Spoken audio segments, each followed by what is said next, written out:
Tonight, the push to improve access to flu vaccines for older South Australians, and charges laid following a police seizure of drugs and cash from a Port Augusta home. From our 7 Spencer Golf Studios, your nightly news with Ruby Kamain begins now. Good evening. The state government is aiming to further improve access to seasonal flu vaccines for older South Australians.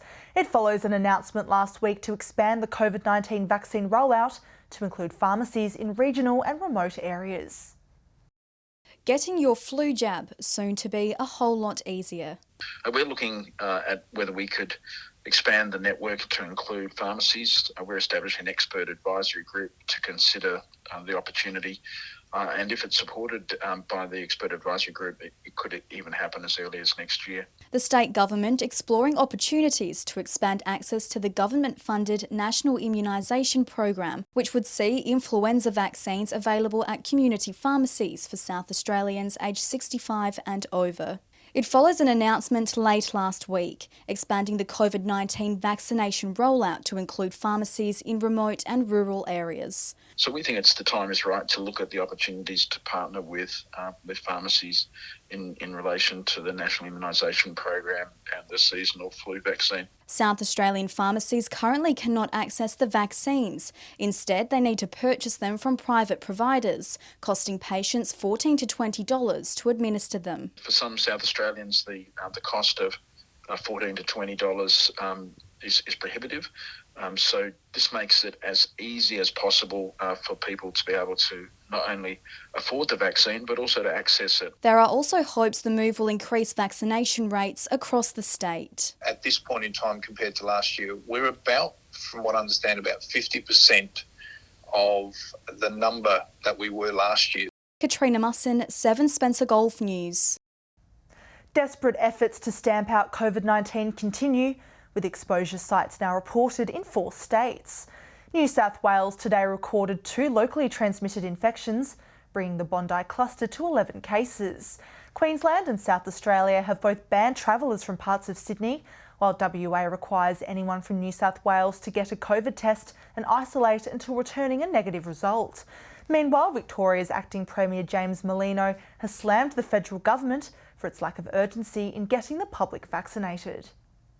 A woman will face court after allegedly possessing drugs in Port Augusta.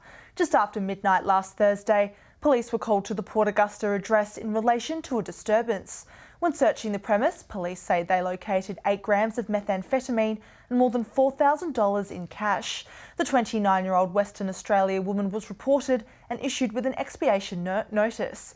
Further searches revealed small amounts of cannabis and drug paraphernalia. A 47-year-old woman and 27-year-old man were also issued with an expiation notice and a drug diversion. Police in the Eyre Peninsula have continued warning people to look out for a man wanted on serious charges. 36-year-old Daryl Douglas Treloar, wanted by police over alleged aggravated criminal trespass and assault. Officers believe Mr Treloar might have been in the Whyalla, Port Augusta or Cooper Pedy areas. Anyone with information is urged to contact local police or Crime Stoppers. Teachers at Williama High School have walked off the job, saying staff shortages have left a Year 12 English class without a qualified teacher. It's the second time high school teachers in Broken Hill have taken industrial action in less than a month. More Broken Hill teachers fed up as reports of staff shortages continue. Teachers at Williama High School staging a 10-minute stop work on Friday. Williama High School are lacking a qualified English teacher to take their HSC students into their final term. It said students are instead being placed into other classes or taught by casual teachers. This is the term leading up to their exams, and our students are devastated. This latest action coming just weeks after staff at Broken Hill High School walked off the job, again over claims of staff shortages. The Minister for Education, Sarah Mitchell, has proposed some measures which quite obviously are not going to fit the bill at all. The recent Gallup inquiry found teachers' pay hasn't increased in line with other professions. Staff are working longer hours and spending more time on tasks away from the classroom. There's 6 key recommendations in the Gallup report. If government were to pick those up and meaningfully engage with the Teachers Federation and look at implementing those strategies, we might see a very different outcome. The Education Department disputes claims made by the Teachers Federation, saying the class has been allocated a fully qualified teacher from the school's existing staff. But the union warns to expect further action. It might be the second walk off in a month, but expect a lot more. Lachlan Itter, 7 Spencer Golf News. Still to come tonight, an upcoming jobs market aiming to boost worker numbers in Port Lincoln. And authorities crack down on parking violations in Broken Hill. We'll see you shortly.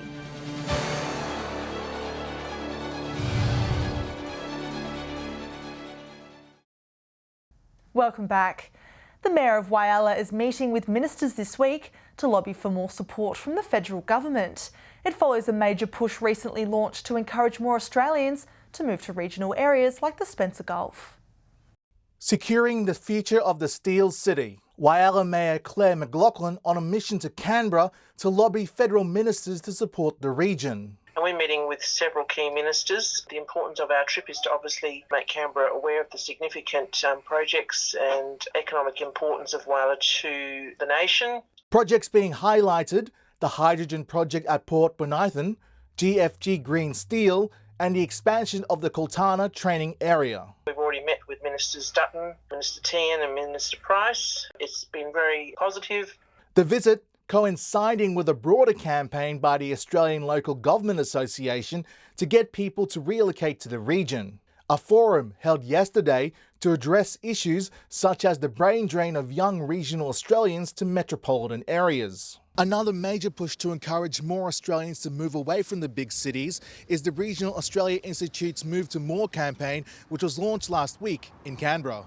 Visitors to the campaign's website can complete a short quiz to help them find the right town for them, and it could be in the Spencer Gulf. City dwellers are very interested in regional living, but they haven't fully understood the employment opportunities, the lifestyle opportunities and the affordability opportunities. Mark Zita, 7 Spencer Gulf News. Port Lincoln will host its first jobs market next Monday afternoon, with local businesses hoping for more employees to fill much needed roles. It comes as the city experiences a shortage of workers. Local businesses on the hunt for workers in the region. Our business is really growing at present, particularly with the National Disability Scheme and the healthcare package that are being offered for clients right across the peninsula. The Port Lincoln Jobs Market, the perfect opportunity for job hunters to interact with a range of local businesses and check out any vacancies around the region. The opportunity for you to connect with jobs and look at your new career and your new future in Port Lincoln, while giving companies the opportunity to find the right employee. I feel this is a good opportunity for us to showcase our business and talk directly to some potential job seekers here in Port Lincoln and, some from surrounding areas that might be coming in. Many residents lost their jobs due to the COVID pandemic last year, but Andrea says there is a number and a variety of jobs now available. We've got thousands of jobs available in Port Lincoln. We've got Viterra that have come on board with their harvest recruitment and lots of other employers that are looking for, 2, 5, 7, 10 workers. The market is running from 2 until 6 p.m. next Monday at the Nautilus Arts Centre. Dylan Smith, 7 Spencer Gulf News. Drivers in Broken Hill are being warned to follow parking restrictions ahead of a crackdown by rangers. Council reminding motorists not to overstay while parking in the CBD, saying rangers will be targeting parking violations over the coming weeks. Meanwhile, local police will this week be looking out for drivers using their mobile phone behind the wheel. They're encouraging other motorists to use Crime Stoppers to dob in drivers not following the law. Stay with us after the break. Former footy players encourage others to open up about mental health. And an Australian actress touches down in Whyalla to perform her new show.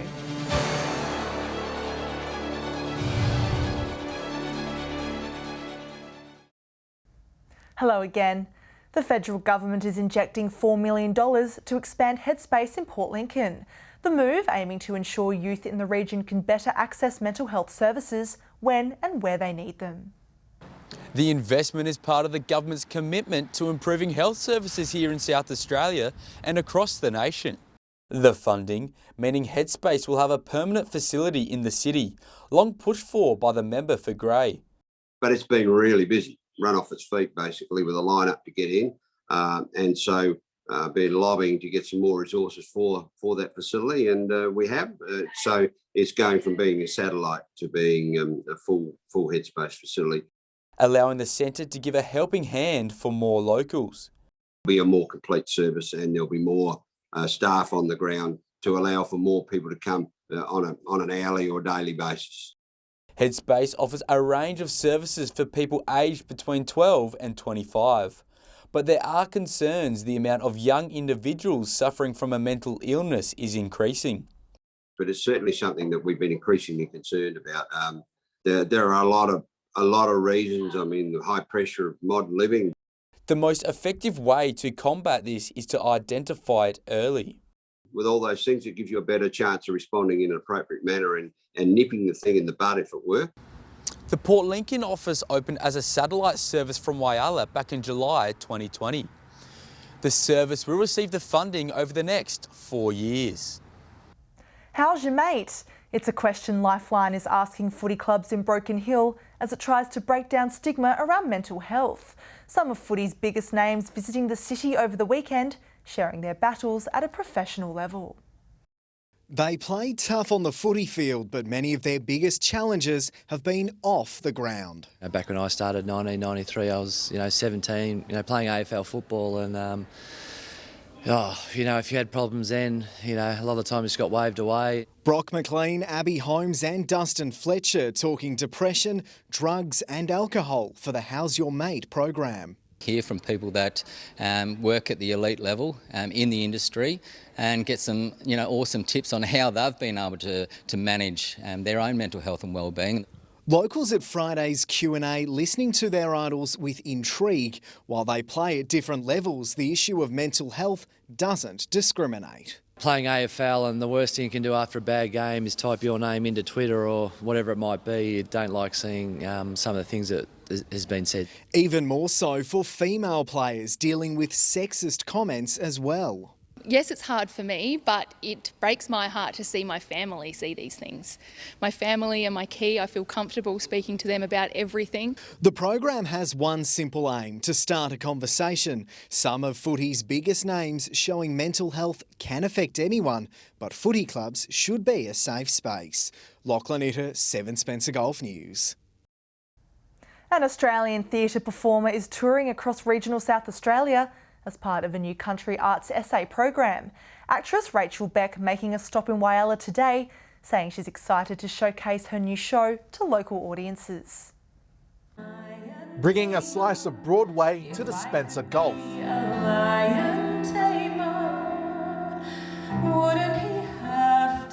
A major name in Australian musical theatre, Rachel Beck, touring across the region with her show, This Girl, chronicling her career so far. I suppose it sort of tells the story of my career and, a little bit of gossip, some blockbuster songs from Les Mis and Cabaret and Sound of Music shows that I've done around Australia. It's the first time the actress has visited the Steel City, saying she loves a particular landmark on the foreshore. Well, I absolutely love the round jetty, I have to say.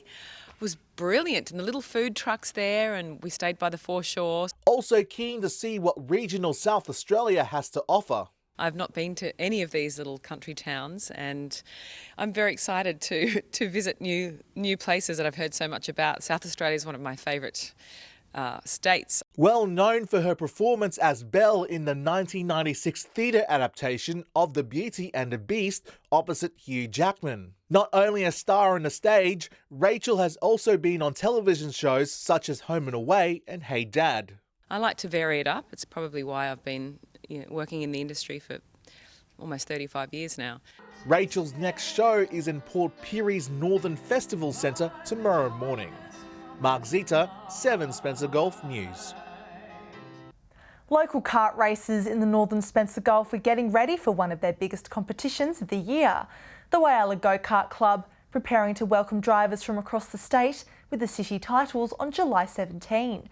Organisers say the race will be the biggest event for the club's members and are also hoping to encourage more people to give the sport a go for themselves with a come and try event in the near future. For more information, visit the club's Facebook page. Stay with us after the break. We'll have all the highs and lows from weekend footy games. And Alex Sykes will join us with the weather details. See you shortly.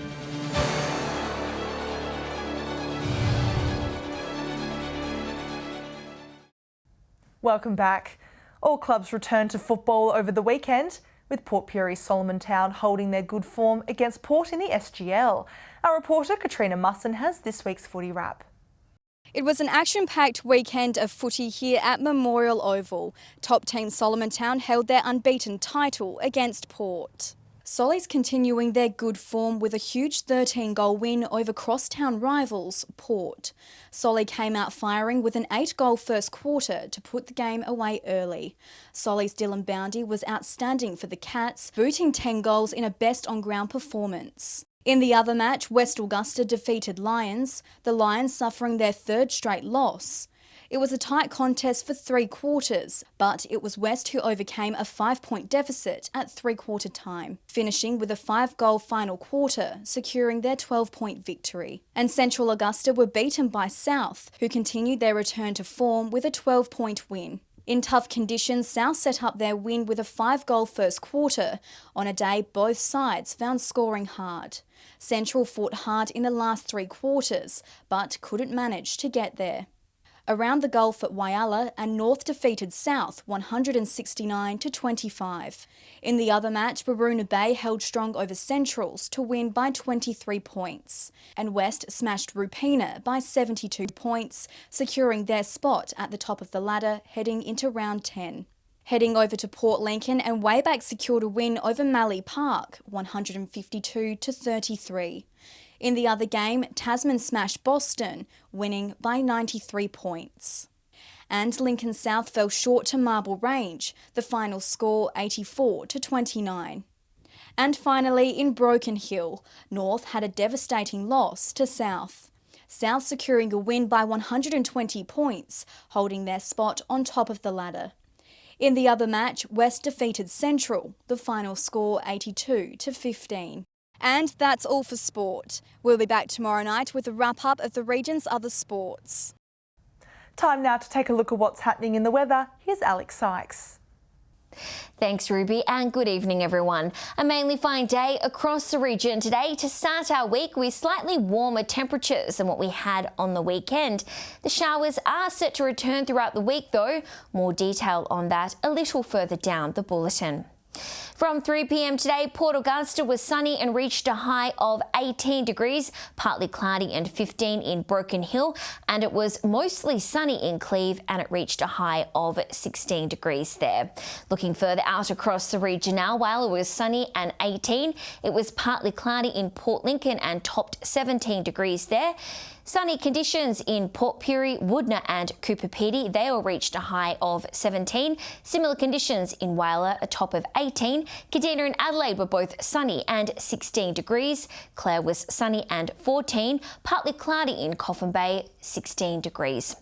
Taking a look at the satellite image now, low cloud over South Australia is due to moist breezes, but is only causing the odd shower about Kangaroo Island and the southern peninsulas near a weak trough. Brighter looking high jet stream clouds streaming over the far west and north is not producing rain. Skies are clearer in the east. Moving on to tomorrow's weather outlook now, and we'll start with the Gulf waters. Northeasterly winds 10 to 15 knots, reaching up to 20 knots throughout the late evening. Seas below 1 metre increasing to 1.5, and south to southwesterly swell around 1 metre. And a short time ago, there was a marine wind warning current for South Australia. Looking on to tomorrow's temperatures now, and rain developing across most parts. Port Lincoln to reach 16 degrees. Cleve is set to reach a high of 15 and Woodner 14 degrees. Whyalla is set to top 18. Port Augusta to reach a max of 19 degrees. and Kadina will top 17. Port Pirie 18, possible late rain forecast for Clare, a top of 13 degrees there, and Broken Hill will miss the rain altogether, partly cloudy and it's set to reach a high of 16 degrees. Taking a look further through the week now, and rain will not hang around on Wednesday except for in Cooper Pedy where it'll be partly cloudy, temperatures set to be mainly in the mid to high teens. Mixed conditions forecast for Thursday, windy in Cooper Pedy, partly cloudy in Broken Hill, showers across the rest of the region, temperatures set to be slightly warmer but again in the mid to high teens. And showers again forecast for most of the region on Friday, partly cloudy in Cooper Pedy and Broken Hill, rain everywhere else and temperatures again in the mid-teens. So the rain jacket and the umbrella will be getting a good workout this week by the looks of it, Ruby. And that's all the weather from me for tonight. See you a little later with an update. It's back to you. Wonderful, thanks for that, Alex. And that's the local news this Monday evening. Thanks for joining us. I'll have updates later. Until then, enjoy your evening and we'll see you again tomorrow. Good night.